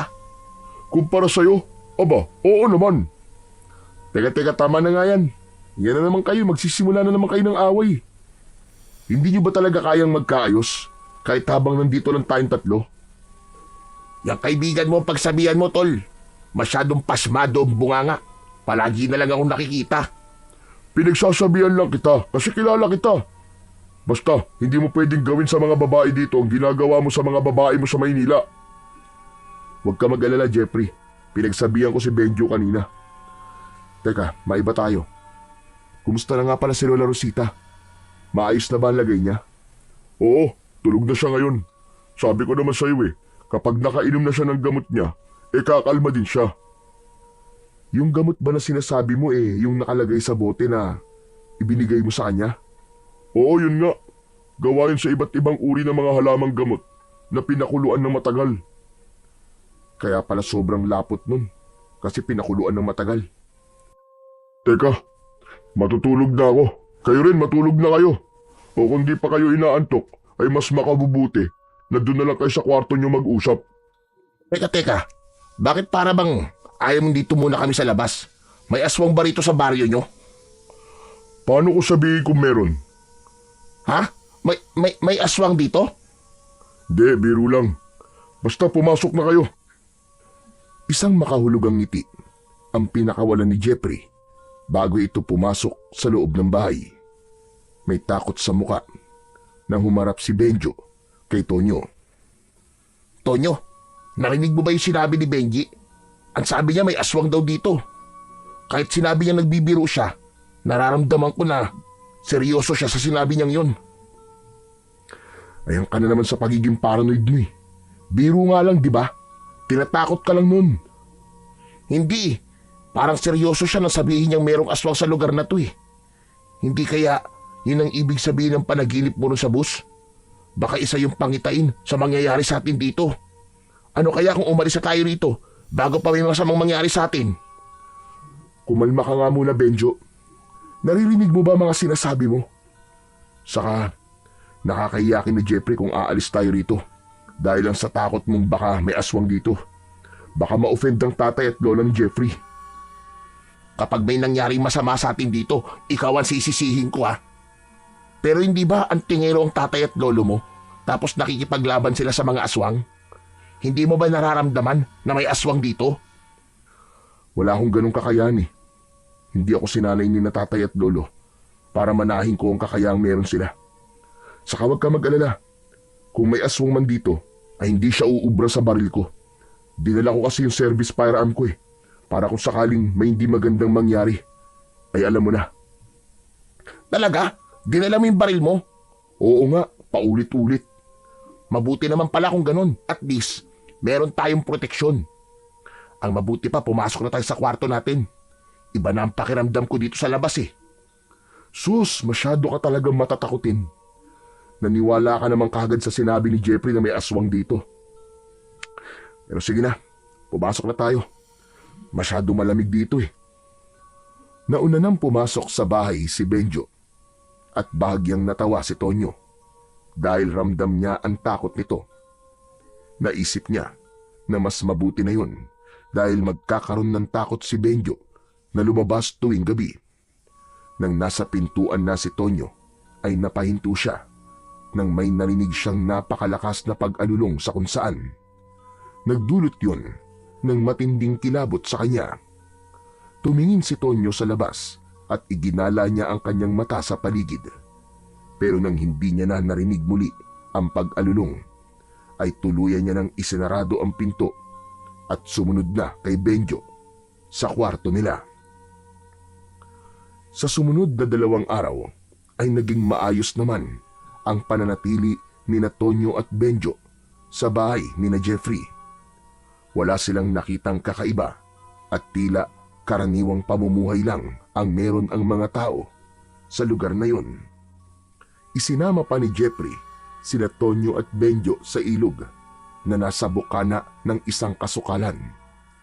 Doon ay masaya silang naligo, nagtampisaw at naglaro sa malamig na tubig. Halos nakalimutan nilang malayo sila sa syudad at doon naramdaman ni Tonyo na nasa bakasyon talaga sila. Ganun pa man, sa kabila ng sinabi ni Jeffrey na 1 linggo ang pagdiriwang ng fiesta sa baryo nito, ay napansin ni Tonyo na walang gaanong palatandaan ng kasiyahan sa paligid. Wala siyang nakitang mga palamuti, banda o masayang pagtitipon gaya ng nakasanayan niya sa mga fiesta na napuntahan niya na noon. Tahimik ang mga tao at tila abala lamang sa kani-kanilang gawain. Hindi niya maiwasang magtaka kung bakit kakaiba ang fiesta sa baryong yun. Subalit, pinili muna niyang wag mag-isip ng kung ano-ano at inisip niya na baka ganun lang talaga magdiwang ng fiesta sa baryo ni na Jeffrey. Ikatlong araw ni na Tonyo sa baryo ni na Jeffrey ay patuloy pa ring umaalis si Benjo para makipagkita sa babaeng sinasabi nito na nililigawan nito. Isang hapon, habang nasa labas si Tonyo ng bahay ni Jeffrey, ay nakangiting dumating si Benjo. Alam ni Tonyo na nakipagkita na naman ito sa babaeng nakilala nito sa lugar na yon. Ayos huhulaan ko. Kaya napakalaki ng ngiti mo kasi nakipagkita ka na naman dun sa babaeng yun, no? Hehehe, ano pa nga ba? Siya lang naman ang dahilan ng pagkakangiti ko sa lugar na to eh.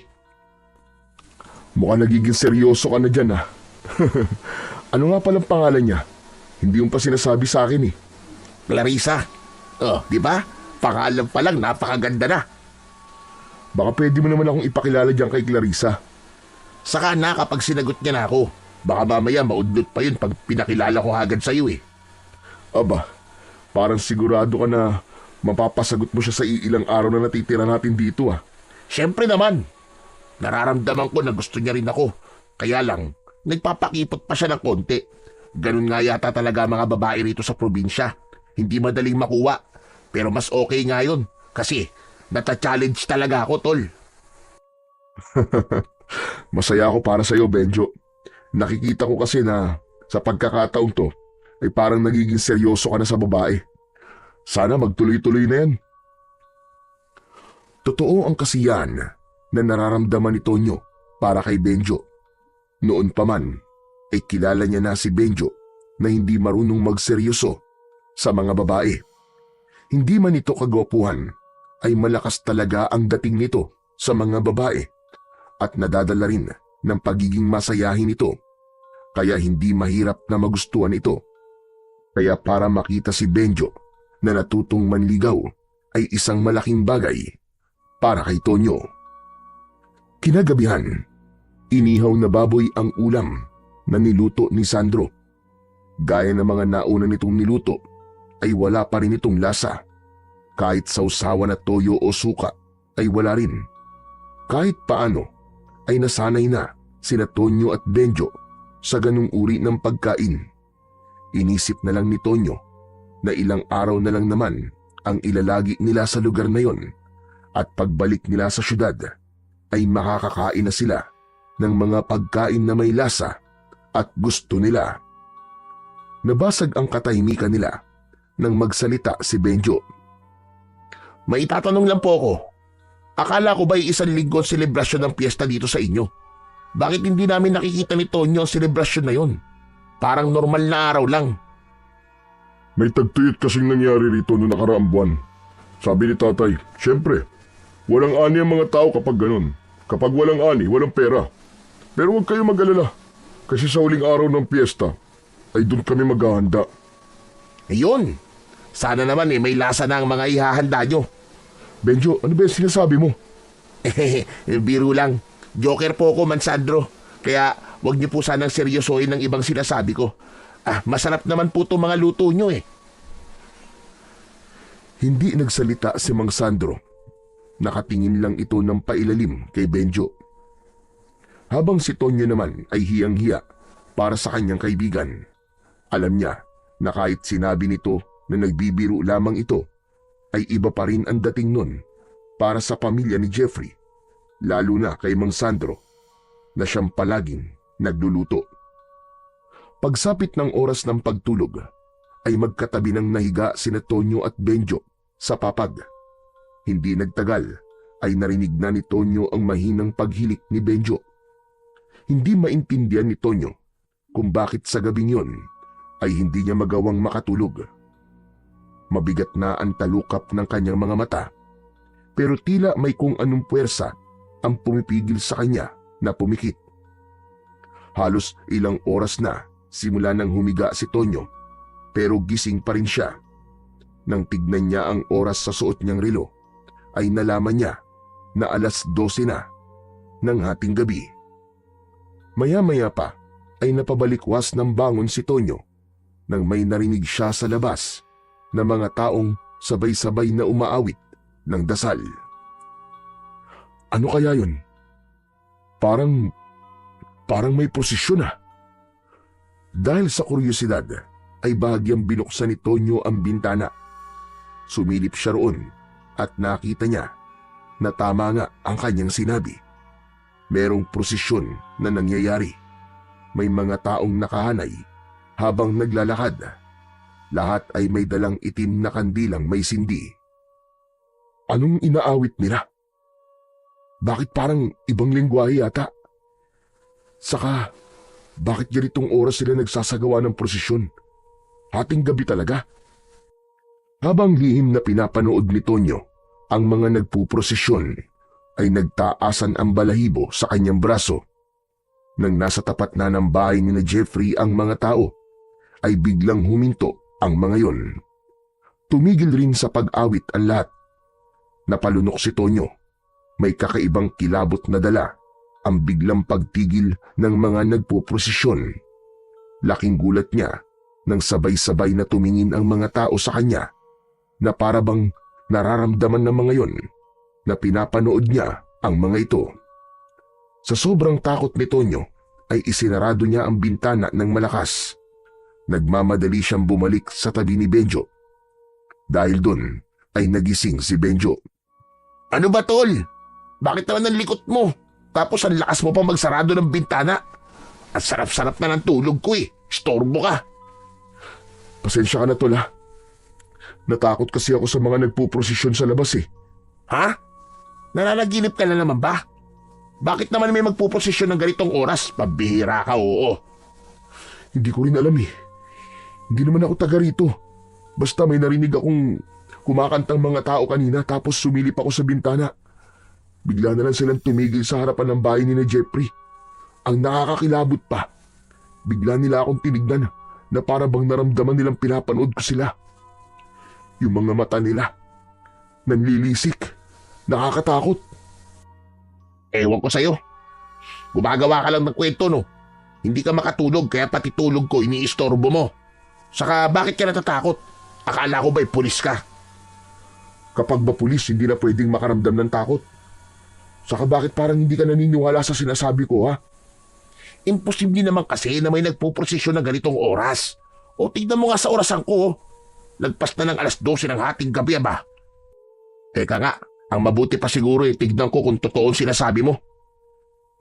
Tumayo si Benjo at lumapit sa bintana. Nang akmang bubuksan ito ang bintana, ay mabilis itong pinigilan ni Tonyo. Wag mo nang tignan. Baka nasa labas pa rin sila eh. Baka ayaw nilang pinapanood na nagpuprosesyon sila. Paano ko malalaman kung nagsasabi ka ng totoo kung hindi ko makikita? Kumalma ka lang dyan, okay? Natatawa tuloy ako sa'yo eh. Wala nang nagawa si Tonyo nang tuluyan ng binuksan ni Benjo ang bintana. Hindi na tumingin sa labas si Tonyo dahil ayaw niya nang maramdaman ang takot na naramdaman niya kanina nang makita niya ang mga nanlilisik na mga mata ng mga nagpuprosesyon. Ano, nakita mo ba sila? Hindi ba nakakatakot? Tama ka nga. Ang dami nga nila. Sabi ko na sa'yo eh. Maraming bituin sa langit. Ha? Ano ba sinasabi mo? Doon na sumilip sa bintana si Tonyo. Nagtaka siya dahil kahit isang tao ay wala siyang nakita sa labas ng bahay ni na Jeffrey. Anak ng, saan nagpunta ang mga yun? Kanina lang nandyan lang sila eh. Sabi ko na nga be, nananaginip ka na naman. Oh, asa na nagpuposisyon? Wala naman ah. Sigurado ako tol na nandyan sila. Pero bakit ang bilis nilang nawala? Sa dami nila sigurado ako na hindi nila kayang makaalis dyan ng ganong kabilis. Isa lang ang ibig sabihin nun. Panaginip mo lang ang lahat o hindi kaya ay namamalikmata ka lang. Imposible yun tol. Sigurado ako sa nakita ko. Hindi yun imahinasyon. Alam mo tol, mabuti pang matulog ka na. Masyado ka kasi nagpupuyat kaya kung ano-anong nakikita mo eh. Saka sa susunod, huwag mo namang istorboy ng pagtulog ko. Mahihirapan na naman ako nitong makabalik sa pagtulog eh. Pero, itulog mo na lang yan. Isinarado na ni Benjo ang bintana. Tinapik nito sa balikat ang nakatulalang si Tonyo at saka ito bumalik sa pagkakahiga sa papag. Nanatiling nakatayo si Tonyo sa tabi ng bintana. Labis ang kanyang pagtataka sa nangyari. Hindi pa rin siya makapaniwala na ganun kabilis na wala ang mga tao sa labas. Bigla niya tuloy kinwestiyon kung totoo ba o hindi ang prosesyon na nakita niya kanina. Kinabukasan ng umaga, hanggang sa almusal, ay tila wala pa rin si Tonyo sa sarili. Iniisip niya pa rin kasi ang nangyari kagabi. Halos hindi niya ginagalaw ang pagkain na nasa kanyang harapan at lumamig na rin ang kape niya. Tonyo, ayos ka lang ba? Kanina ka pa nakatulala dyan ah. Nako, malamang iniisip niya pa rin yung sinasabi niyang prosesyon na nakita niya kagabi. Ha? Anong prosesyon? Kaninang hating gabi kasi, may nakita akong mga taong nagpuprosesyon. Huminto pa nga silang lahat sa tapat ng bahay niyo eh. Tapos bigla silang tumingin sa akin. Parang galit na galit sila na pinapanood ko sila. Pero nung si Benjo nang tumingin, aba, akalain mo na wala sila?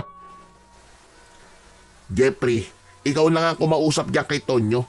Sabihin mo kung may prosesyon nga ba rito sa baryo nyo ng ganong oras. Walang prosesyon dito ng hating gabi, Tonyo. Sigurado ka ba talaga sa nakita mo? Sigurado ako, Jeffrey. Hindi ako namamalikmata lang. Pero Chong, imposible talaga yung sinasabi mo eh. Baka naman pagod o kulang ka lang sa tulog. Kaya kung ano-ano ang mga nakikita mo. Yan nga din ang sinabi ko sa kanya eh. Alam mo, ang mabuti pa siguro ay magpunta tayo mamaya sa ilog. Maligo ulit tayo ron para naman may masmasang ka. Saka huwag mo nang isipin kung ano mang nakita mo kagabi. Tanging marahang pagtango na lang ang naging tugon ni Tonyo kay Jeffrey. Pero nagkaroon siya ng kakaibang pakiramdam sa lugar na yon dahil sa prosesyong nakita niya kagabi. Ramdam niya na may mali, ngunit hindi niya matukoy kung ano yon. Pagkatapos mag-almusal, ay nagtungo na sina Tonyo sa ilog. Doon ay nalibang ni Tonyo ang kanyang sarili upang mawala na ang gumugulo sa kanyang isip. Kahit paano ay naaliw siya sa panghuhuli ng mga isda at paglangoy sa malalim na bahagi ng ilog. Nang mapagod na sila, ay umupo silang tatlo sa isang malapad na bato na nasa tabi ng ilog. Malapit na pala tayong bumalik sa Maynila. Balik na naman tayo sa normal nating buhay. Sinabi mo pa. Pero ayos lang kasi gano'n naman talaga eh. Maswerte pa rin tayo na may babalikan pa tayong trabaho. Kumusta naman pala yung paa mo? Parang simula nang dumating ka rito hindi na yung sumasakit ah. Siyempre, dahil to kay Clarissa. Sa gitna ng pag-uusap nila, ay isang matandang lalaki ang nakita nilang nakatingin sa kanila sa hindi kalayuan. Nanlalaki ang mga mata ng matandang lalaki na para bang may galit yun sa kanila. Hindi nagtagal ay umalis na ang matandang lalaki. Sino yung matandang lalaki na nakatingin sa atin kanina? Bakit parang may galit siya sa atin? Si Tatang Berting yun. Siyang namumuno dito sa aming baryo. Kasi siya ang pinakamatanda. Ganun talaga makatingin yun. Akala mo palaging galit. Pero normal lang yun sa kanya. Kasi malaki talaga ang mata niya. Grabe naman makatingin yun. Akala ko susuguri na tayo rito eh. Huwag niyo na lang pansinin si Tatang Berting.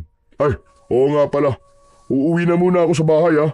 Tutulungan ko pa kasi si tatay sa pagluluto eh. Kayo ba? Maya-maya pa siguro kami. Pero susunod na rin kami sa'yo. O siya, sige. Mauna na ako sa inyo ha. Mag-iingat kayo rito. Nang nakaalis na si Jeffrey, ay muling lumublob sina Tonyo at Benjo sa ilog. Habang naglalangoy, ay naramdaman ni Tonyo ang bahagyang pag-init ng kabal na nakasabit sa kanyang leeg. Bigla siyang natigilan dahil tila nagbigay ng babala ang kabal.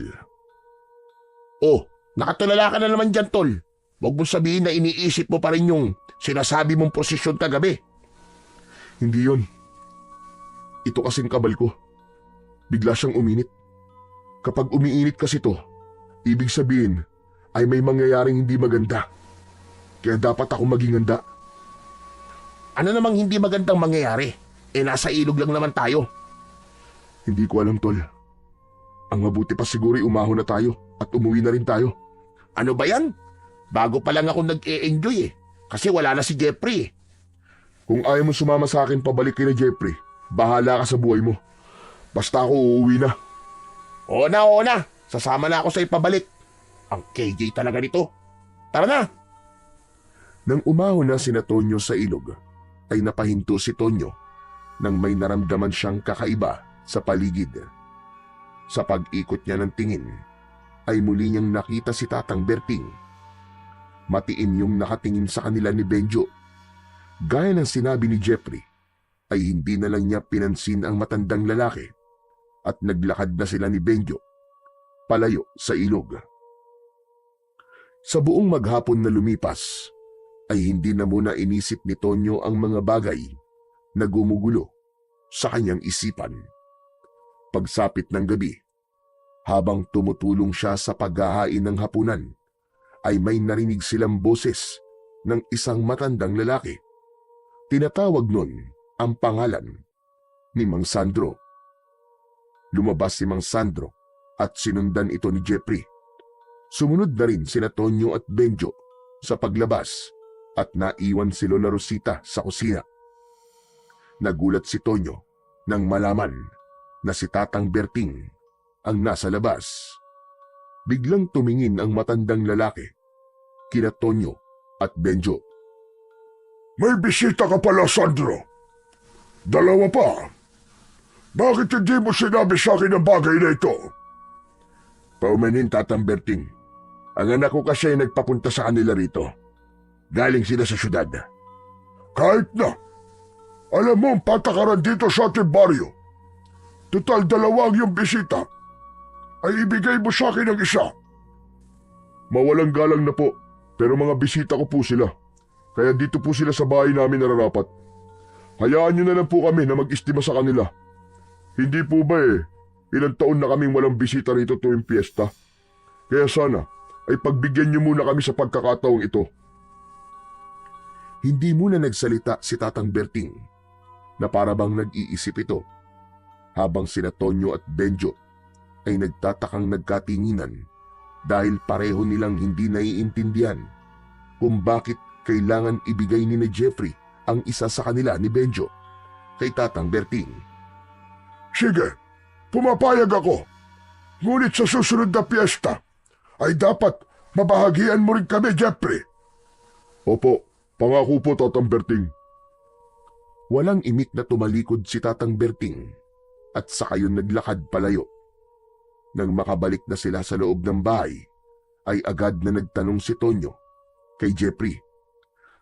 Tol, tanong lang, anong ibig sabihin ng pinag-uusapan nyo? Tama ba'y narinig namin? Gusto ni Tatang Berting na isa sa amin ni Benjo ang ibibigay nyo sa kanila?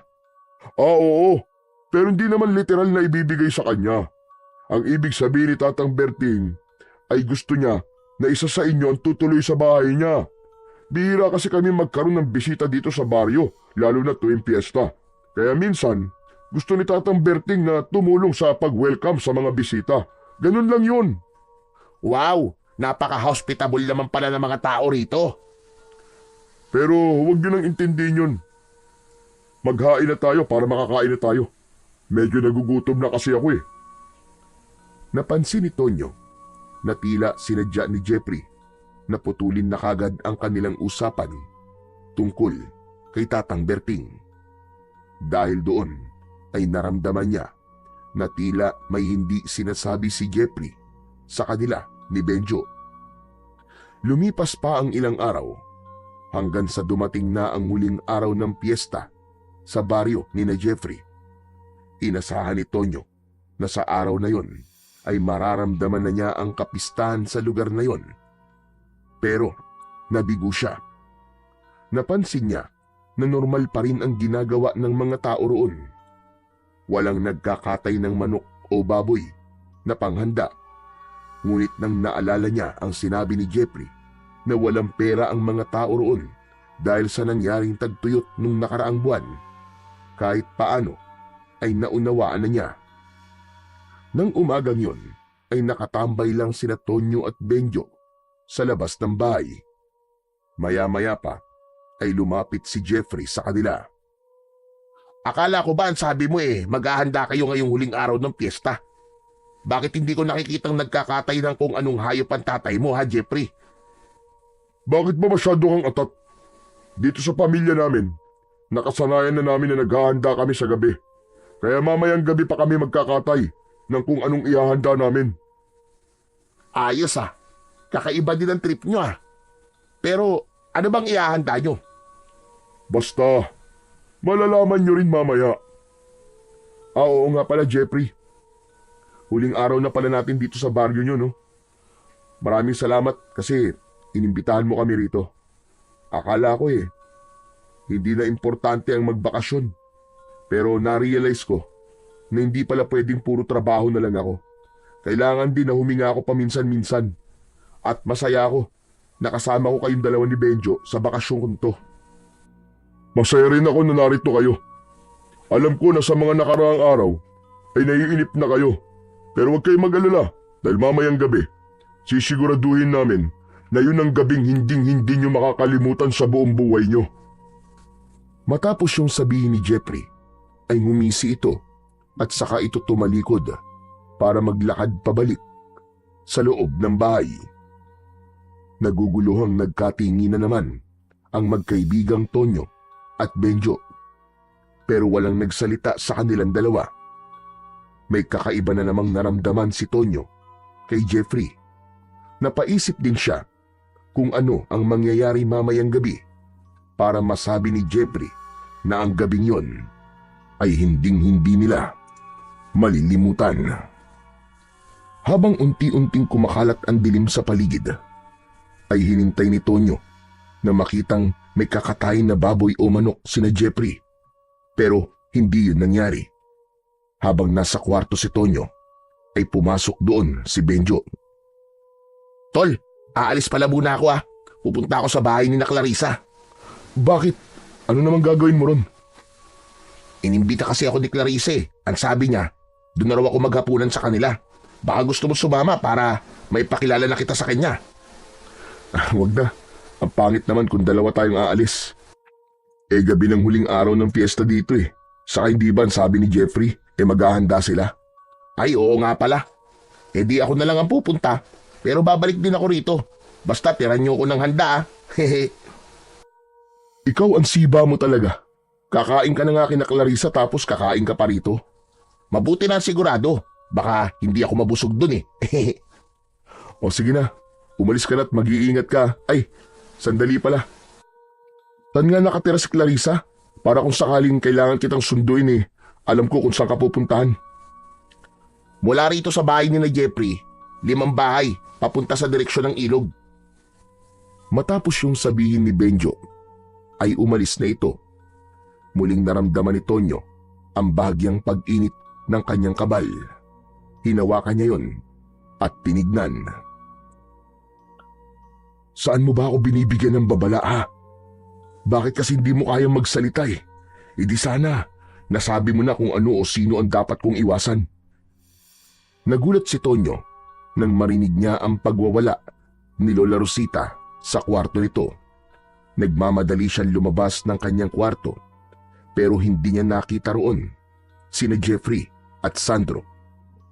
Palakas ng palakas ang sigaw na yun ni Lola Rosita kaya mas lalong kinabahan si Tonyo. Hanggang sa naalala niya ang gamot na pinapainom dito ni Jeffrey sa tuwing nagwawala ang matandang babae. Tumakbo siya sa kusina at hinanap niya ang mga bote ng gamot. Nakita niya ang mga nakatagong bote sa ilalim ng batalan. Natatakpan yun ng marurumi at lumang damit. Kumuha siya ng isang bote pero sa hindi sinasadyang pangyayari ay natalisod siya. Nabitiwan ni Tonyo ang bote at nang bumagsak yun sa saig ay nabasag yun. Kumalat ang malapot na likido sa saig. Napatingin si Tonyo sa likido. Yumukod siya at hinawakan niya ang likido gamit ang kanyang kamay. Inamoy niya yun at nagimbal siya. nang malaman kung ano ang likido. Anak ng putya! Dugo to ah! Hindi ako pwedeng magkamali. Dugo talaga to. Dahil sa nalamang yun, ay labis na naguluhan si Tonyo kung bakit dugo ang pinapainom na gamot ni na Jeffrey kay Lola Rosita. Habang patuloy ang pagwawala ng matanda sa kwarto nito, ay bumalik naman si Tonyo sa kwarto nila ni Benjo. Kinuha niya ang kanyang baril at ang mga bala. Bumalik siya sa harapan ng pinto ng kwarto ni Lola Rosita. Sana naman ay mali ang hinala ko. Sana ay hindi aswang o kung anong nilalang si Lola Rosita. Sana nagkakamali lang ako. Binuksan ni Tonyo ang pinto ng kwarto ng matandang babae. Nang hilakbot siya, nang makita si Lola Rosita na nasa anyong aswang. Matutulis ang mga kuko at ngipin ng matanda. Namumula ang mga mata nito at napakaputla ng balat. Nang sumugod ang aswang kay Tonyo, ay agad niya itong pinaputukan ng baril. Tumama ang bala sa noo ng aswang na agad nitong ikinamatay. Nanlalaki ang mga mata ni Tonyo. Hindi siya makapaniwala na isang ang aswang, si Lola Rosita. Nagulat na lang siya nang biglang pumasok ng bahay si Jeffrey at nagtaka ito nang makitang may hawak siyang baril. Lalapit sana si Jeffrey kay Tonyo pero agad na itinutok ni Tonyo ang baril sa kaibigan. Hanggang dyan ka na lang. Huwag kang lalapit. Babarilin talaga kita. Tol, ako to. Ano ba nangyayari sa'yo? Alam ko ng aswang ang lola mo, hayop ka. At malamang aswang ka rin at ang tatay mo. Kaya mo ba ako inimbita rito? Ay para ako ang gawin yung handa? Ha? Kami ni Benjo? Siguro nga'y wala ng dahilan para maglihim ako sa'yo. Tama ka, Tonyo. Aswang nga kami ng aking pamilya. At pinapunta kita rito para maging handa sa aming kapistahan. Inaamin ko rin na kinaibigan lang kita para madala ka rito. Walang hiya kang demonyo ka. Niloko mo ako. Akala ko pa naman ay totoo kitang kaibigan. Hayop ka. Demonyo ka. Anong magagawa ko? Tradisyon na namin na sa tuwing pista ay kailangan meron kaming maihanda na tao. Nagkataon lang na ikaw ang magiging handa namin sa gabing ito. Sa tingin mo ba ay papayag ako na gawin niyo akong handa? Aalis ako rito at isasama ko si Benjo. Hindi niyo kami mapapatay. Hindi na kayo makakaalis ng buhay sa lugar na ito dahil lahat ng inaakala niyong mga tao rito ay mga aswang. Baryo ito ng mga aswang, Tonyo. Lahat kami rito ay aswang. Kaya kung ako sa'yo, huwag mo nang tangkain na lumaban dahil wala kayong laban ni Benjo sa dami namin. Sa isang kisap mata ay nag-anyong aswang si Jeffrey. Susugurin sana nito si Tonyo pero napahinto ito nang tumapat ito sa nakabukas na pinto ng kwarto ni Lola Rosita. Alam ni Tonyo na nakita na ni Jeffrey ang walang buhay na katawan ni Lola Rosita. Hayop ka! Anong ginawa mo sa lola ko? Anong ginawa mo sa kanya? Bakit mo siya pinatay? Dahil kung di ko siya pinatay, ako ang papatayin niya! Walang hiya ka! Hindi kita mapapatawad! Papatayin din kita! Galit na sumugod si Jeffrey kay Tonyo. Pinaputukan niya ito ng baril, pero mabilis itong nakaiwas. Sinunggaban siya ni Jeffrey at natumba siya sa sahig habang nasa ibabaw niya ito. Ngumanga ng malaki ang aswang na si Jeffrey at akmang kakagatin ito sa leeg si Tonyo, pero tila may kung anong puwersa ang pumigil dito. Hanggang sa napansin ni Tonyo na nakatitig si Jeffrey sa kanyang kabal na nakakwintas sa kanyang leeg. Ramdam na ramdam niya ang takot nito habang nakatingin sa kanyang agimat. Sinamantala naman ni Tonyo ang pagkakataong yon. Alam niya na kung hindi siya kikilos para ipagtanggol ang kanyang sarili, ay siya naman ang papatayin ni Jeffrey. Itinutok niya sa bunganga ng aswang ang baril at pinaputok niya yon. Sabog ang ulo ni Jeffrey. Wala ng buhay na bumagsak ang katawan ng aswang sa ibabaw ni Tonyo. Umalis na si Tonyo sa ibabaw ng katawan ng aswang na si Jeffrey. Saka siya tumayo at tinignan nito. Masakit para sa akin na gawin yan sa'yo, Jeffrey. Pero patawarin mo ko dahil alam ko na ako ang mamamatay kung hindi kita papatayin. Sayang talaga. Sinayang mo ang pagkakaibigan natin. Tatakbo na sana si Tonyo palabas ng bahay nang biglang humarang sa pinto si Mang Sandro na nasaan yung aswang. Nang makita nito ang bangkay ng anak na si Jeffrey, ay galit na galit itong sumugod. Agad namang itinutok ni Tonyo ang baril sa aswang na si Mang Sandro. Isang putok ng baril ang pinakawalan niya. Tumama ang bala sa balikat ng aswang. Sa pangalawang pagkalabit niya ng gatilyo ay nanlamig siya dahil wala na pala yung bala. Nagmamadaling kinuha ni Tonyo ang mga bala sa kanyang bulsa. Pero paghugot niya sa mga yon ay nalaglag lahat ng bala sa sahig dahil sa kanyang pagmamadali. Upulutin na sana niya yon pero nagawa na siyang sunggaban ni Mang Sandro. Bumaon ang matutulis nitong mga ngipin at kuko sa kanyang balikat at tagiliran. Malakas na napasigaw sa sakit si Tonyo. Hindi pa rin siya nawalan ng pag-asa.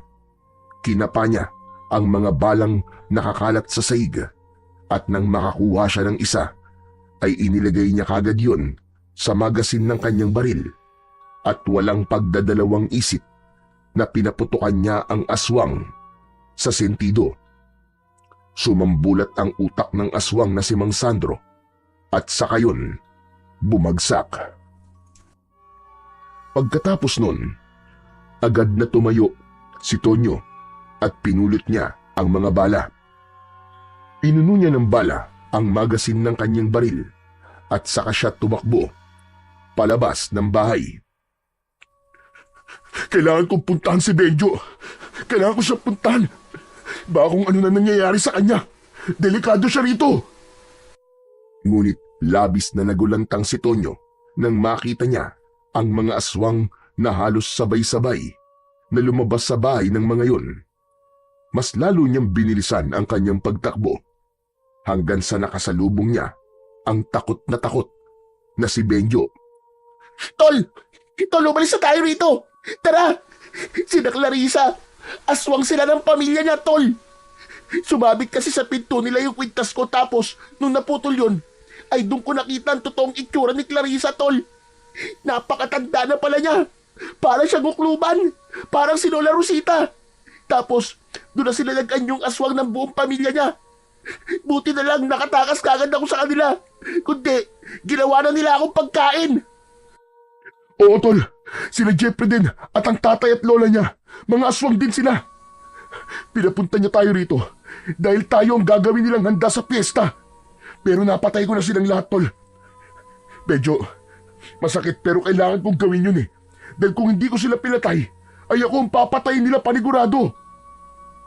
Ano ngayon ang gagawin natin, Tol? Napapalibutan na tayo ng mga aswang dito sa baryong to. Anong gagawin natin? Kailangan natin makatakas dito. Doon na nakita ni Tonyo na napakaraming aswang ang nakaikot sa kanila. Alam niya na hindi sapat ang balang meron siya para makaligtas sila dahil sa dami ng mga aswang na naroroon na handang kumain sa kanila. Hanggang isang bagay ang biglang naalala ni Tonyo. Yung kabal. Nang lumapit ang muaro ni Jeffrey kanina, ay parang natakot siya sa kabal ko. Siguro ang kapangyarihan nun eh, hindi lang para hindi ako tabla ng bala at ng matutulis na bagay. Baka takot din dito ang mga aswang. Tama! Takot sila sa kabal! Hinubad ni Tonyo ang kabal at hinawakan niya yon sa tali. Humakbang siya papalapit sa mga aswang at kapansin-pansin na takot nga ang mga yon sa kanyang kabal. Umatras ang mga yon na parabang ayaw ng mga yon na madikit man lang sa hawak na kabal ni Tonyo. O ano? Ano kayo ngayon?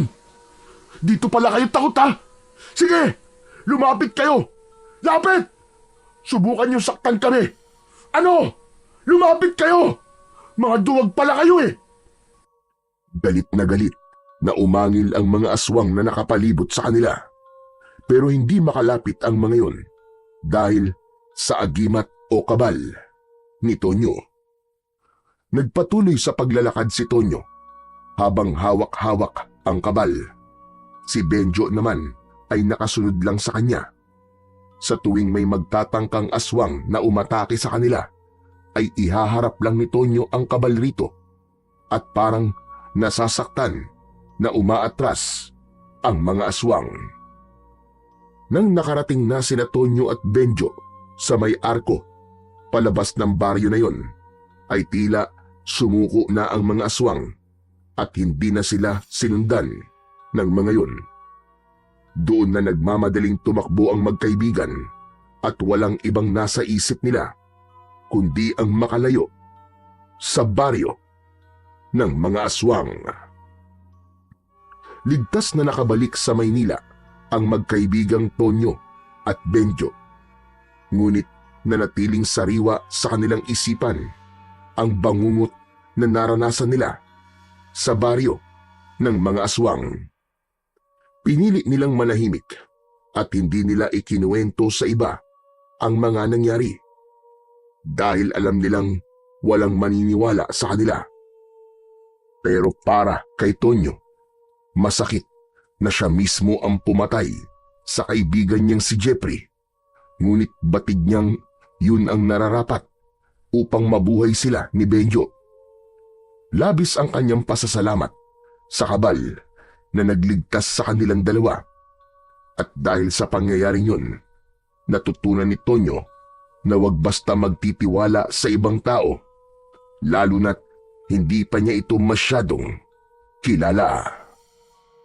Sa huli, napatunayan ng magkaibigan na walang halimaw o aswang ang makakatalo sa tapang at tiwala ng pusong nagmamalasakit sa bawat isa.